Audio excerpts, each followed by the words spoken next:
Sayang naman yung perang pinambigay mo kay Rika. Para pambayad sa mga judges. Sana pinambili na lang natin ng cellphone mo. Nako, isa pa yung Rika na yan eh. Bobo din. Ganda lang. Wala palang utak. Niyaan niyang makonsensya yung mga judge. Ano na lang kayong sabihin ng apa mong jowa pag nalaman niya na napunta sa wala yung pera na binigay niya sa'yo? Siyempre wala. Tsaka hindi naman niya alam na inangsulo ko yung perang pinadala niya.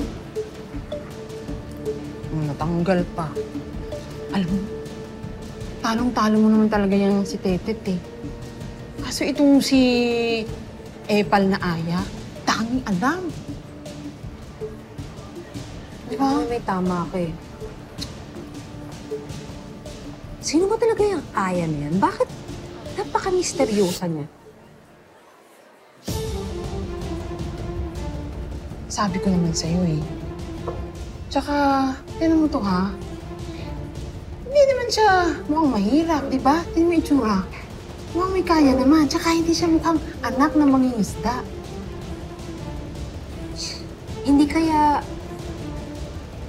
may ibang kwento yan si Aya.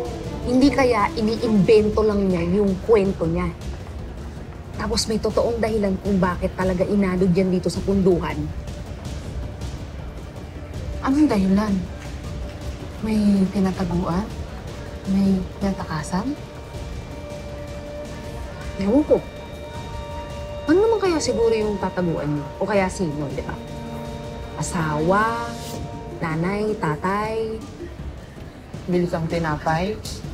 Nakakabwisit naman talaga to. Kita mo seryoso ko dito, nag-iisip eh. Wala kang ambag. Brad, Sandali, nag-uusap pa kami. hindi ka o siya. Sabi, Hindi pa ba- sandali, nag-uusap pa kami. Hindi pa ba May kayo uwi? uutos pa kasi ako sa kanya. Maglilinis na O, kami. teka lang. Tapusin na namin to, ha? Oo. Tsaka tinawag ako, Brad. Bastos eh, no? Ganito gawin mo para may ambag ka. Manmanan mo yung si Aya. Alamin mo kung ano yung totoong baho niya para mapaalis natin yan dito sa lugar natin. Sige, magaling ako dyan, di ba? Pero paano yung ikaw mo? Ang sakit na ng tubod ko, hindi pa rin natin mahanap. Hindi pa ba talaga kayo uwi? Ito na nga, uuwi na! Kadamot man ito sa lugar nila, parang maganda. Pag nawala, pag nahanap yung hikaw, ibalik nyo na. Oo, mahal yun ah! Mahal yun. Bunakawin! Magkakaroon na kayo ng pangatlong anak ni Lolo?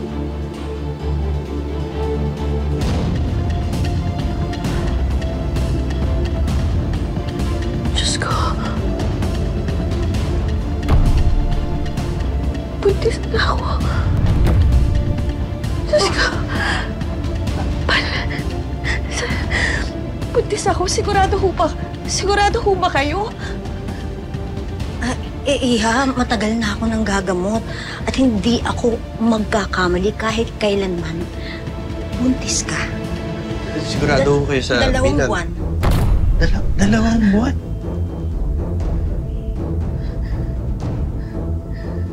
Dalawang buwan. Obligasyon mong pasiyahin ako. Asawa, hindi kita mahal. Mahal mo ko, kaya nga nabuo natin si Mimay, di ba?